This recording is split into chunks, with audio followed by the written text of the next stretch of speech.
for today's video ay papunta ako ngayon sa pag-ultrasoundan ko dahil ngayon na nagaganapin ang 3D and 4D ni baby. Sobrang excited ako kasi di ko talaga sure kung sinong kamukha niya. And kinakabahan din at the same time. Sana ako, pero feeling ko si Alec talaga kasi siyang lagi kong pinanggigigilan simula nang buntis ako. And ayun, super excited ako. Nagmamadali na rin ako. Sana hindi kami malate. So, I'll update you guys later. Bye-bye! Hi, Fernies. Nandito na kami sa clinic na pinag-ultrasoundan namin. Actually, nakapasok na ako. Kaso, ayaw magpakita ni baby. As in, nagtatago talaga siya kasi nakikita na yung side profile niya. Tapos pinatagilid na ako para mas makita siya na maayos. Kasi ang ginawa niya, gumanyan siya lalo. So ayun, pinalabas muna ako. Nagpabili na rin ng water tsaka chocolate. Baka sakaling humarap siya.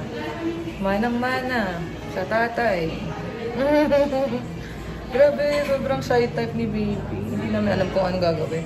Kasi kung hindi daw makukuhaan ngayon, babalik ulit ako after 2 weeks. Okay? So ayun, sana magpakita na si baby. Update ulit namin kayo later.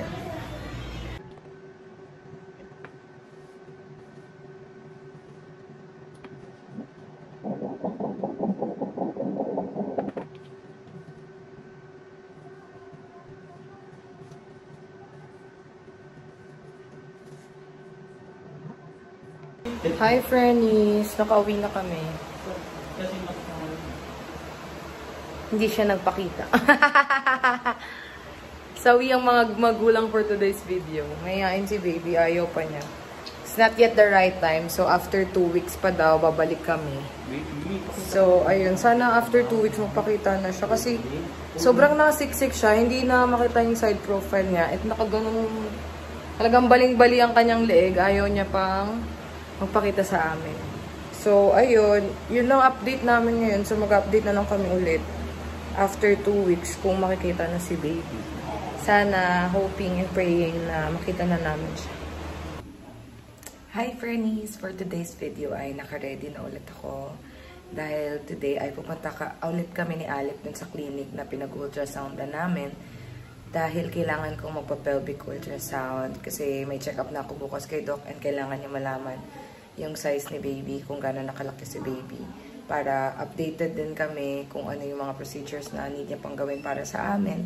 And also para malaman namin kung may mga need pa ba kaming idagdag na vitamins or anything. So, sana rin today ay makita na natin si baby dahil kung makikita na siya sa ultrasound, for sure itutuloy na nila yung 3D and 4D niya. And talagang nagpipray kami ni Alec na magpakita na siya. Pero, syempre, di naman natin alam kung it's the right time na ba, diba? Sobrang shy type kasi ng anak namin. Ayaw niya talaga magpakita sa camera. Hindi siya nagpapakita. Pag binibidyo ko siya, ayaw niya talaga. Pag inawakan namin siya, ayaw niya. Talagang magpaparamdam lang siya. And dapat hindi mo siya papansinin. So, we are hoping and praying na today is the day na makita na namin si baby. Dahil alam ko lahat, families and friends, super excited na makita siya. And update na lang namin kayo later kung this is the right time na ba para makita natin ang mukha ng aming baby. Hi, Fernies! Quick update lang. So, kahapon, di na ako nakapag-vlog dahil napagod na ang buntit. Pero ayun, sad to say, di pa rin nagpakita si baby. Actually, nakita naman siya, pero hindi talaga buong-buo yung features niya. Kumbaga, as in parang nagpasilip lang siya. Kasi 3 beses na akong pinalabas sa ultrasound room. Nung una ayaw talaga niya. So sabi nung OB, labas daw muna since may patient pa naman siya. Tatawagin lang daw ako. Tapos the second time, nakatakip naman siya, nakaganyan. As in, hindi talaga niya binababa yung kamay niya and hindi namin makita yung buong mukha niya. So, pinalabas ako, sabi, sige, try mo pa ulit kasi nakita naman na may part na nakita sa kanya. So, baka daw mamaya magpakita na. So, pagpasok ulit namin, the 3rd time, nakayuko na siya. So, parang half features niya na lang yung nakikita. I mean, yung side profile, kumbaga. Tapos, ayun, sabi nung OB na bumalik na lang daw kami after 2 weeks kasi nga, ayaw talaga daw magpakita ni baby ng full face. So, hindi na namin naman gagawin namin kasi nag-yakult na ako, nagmalamig na akong water. Pinatugtugan ko na siya ng sayaw para gumagalaw-galaw siya. Nararamdaman ko gumagalaw siya. So, gising siya. Pero sobrang shy type niya talaga. So, hindi na namin alam kung ano yung gagawin namin. Pero, sana sa pang 31 weeks ko ay magpakita na si baby. Dahil, hindi ko alam kung yun na ba yung last try ng 3D or 4D. So, sana, baby, we are praying talaga na magpakita ka na. So, yun ang i-update namin dahil wala talaga, hindi pa to yung right time para makita natin ang baby girl namin. So, update na ulit namin kayo after 2 weeks kung makikita na natin ang ating baby girl.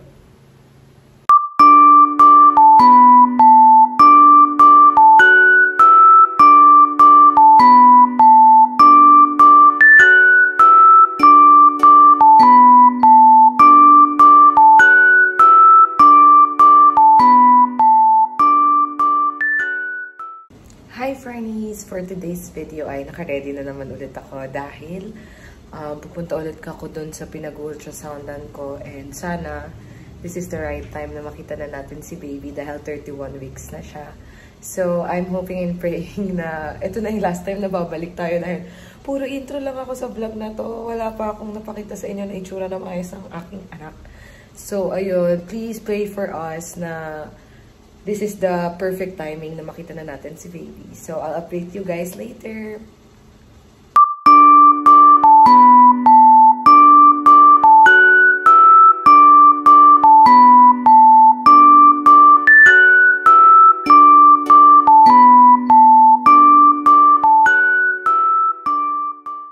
What is up, Fernies? For today's video, ay 34 weeks na po si baby. And ito na rin yung pang-apat na balik namin sa 3D ultrasound. So, sana today is the final day na makita na namin siya. Kasi kung hindi, wala, tayo na lang natin siyang lumabas.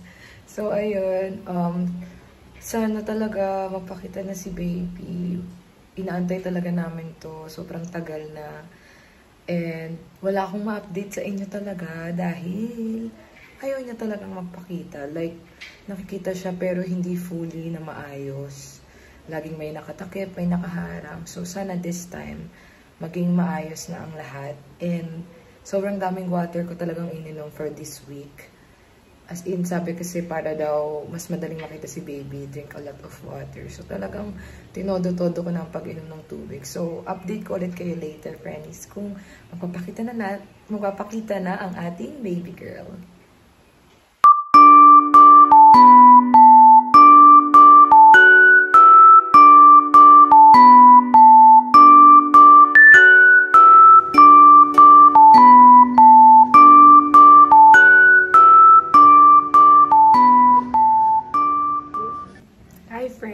So, super happy ako, kami ni Amelie, na finally nakita na namin si baby.